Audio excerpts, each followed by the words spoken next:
Perkenalkan, nama saya Adventinus Mendelva dengan NIM 2102041011. Perkenalkan, nama saya Daratul Fadilah dengan NIM 2102041020. Hai, perkenalkan nama saya Feby Aprilia Putri dengan NIM 2102041031. Nama saya Fitrianti, NIM 2102041032. Saya Harmon Selam Banua dengan NIM 2102041034. Nama saya Kartika Wanda Juliana Harefa, NIM 2102041036. Hai, nama saya Tumoro Santa Syahan dengan NIM 2102041054. Perkenalkan, nama saya Trisna Putri Mubilaufu, NIM saya 2102041055. Balance Scorecard atau BSC adalah metode pengukuran hasil kerja yang digunakan perusahaan atau bisa disebut dengan strategi manajemen. Balance Scorecard ini dikembangkan oleh Dr. Robert Kaplan dari Harvard Business School dan David Norton pada tahun 1990. Scorecard berasal dari dua suku kata, yaitu pertama balance yang artinya seimbang dan scorecard yang artinya suatu skor. Nah, sekarang BSC ini memiliki fungsi. Yang pertama adalah sebagai alat ukur perusahaan apakah visi misi dari perusahaan tersebut tercapai.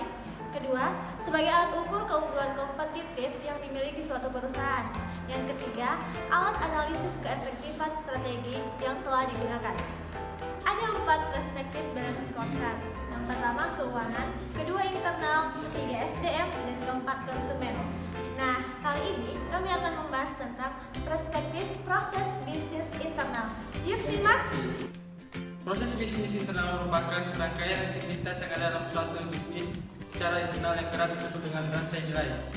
Dalam perusahaan yang menghasilkan barang maupun jasa, pada umumnya rantai nilai terdiri dari pengembangan produk baru, produksi, penjualan, pemasaran, distribusi, dan layanan guna jual.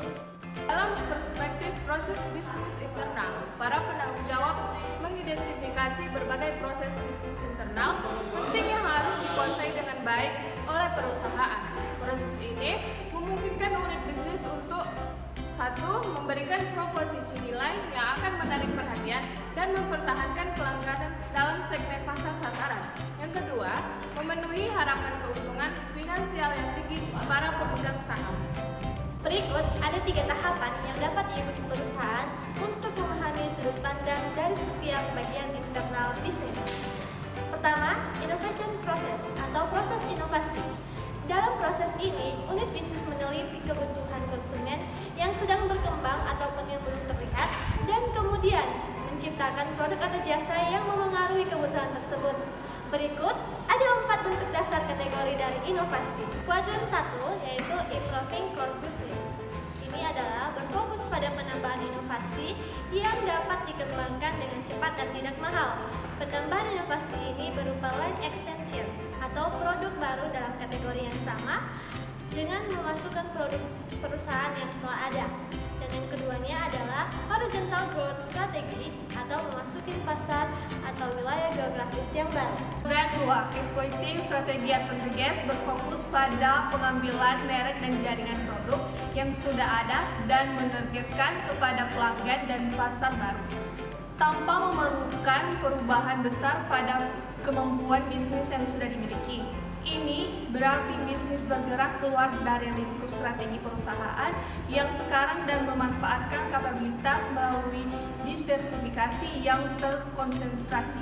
Kuadran ketiga, developing new kapabilitas berfokus pada pendalaman kepuasan pelanggan dan loyalitas merek atau macam bentuk produk dengan menambah kapabilitas baru perusahaan tanpa melakukan perubahan besar dalam hidup strategi.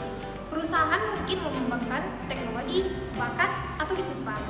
Selanjutnya, kuadran keempat, creating revolutionary change berfokus pada inovasi radikal yang melebihi macam produk dan merek yang dimiliki perusahaan saat ini untuk membuat perubahan yang mendasar dalam lingkup strategi maupun kapasitas.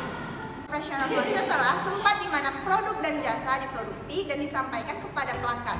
Proses ini secara historis telah menjadi fokus sebagian besar sistem pengukuran kinerja perusahaan. Nah, contohnya yang pertama pelaksanaan operasi yang baik, yang kedua penghematan biaya dan dalam berbagai proses manufaktur. Yang ketiga, layanan jasa tetap merupakan tujuan yang penting. Regulator and social process atau proses pengaturan dan sosial merupakan proses di mana perusahaan harus memastikan bahwa mereka telah mengikuti peraturan negara yang ada dan menyesuaikan standar yang telah ditetapkan. Perusahaan juga memiliki tanggung jawab untuk meningkatkan keterlibatan dalam komunitas guna menciptakan kesejahteraan masyarakat sekitar. Dengan begitu, perusahaan dapat membangun reputasi yang baik dan membantu menarik karyawan baru jika dibutuhkan dan mempertahankan karyawan yang berkualitas. Strategi pada perspektif bisnis internal, strategi yang diterapkan oleh perusahaan pada perspektif bisnis internal mengarah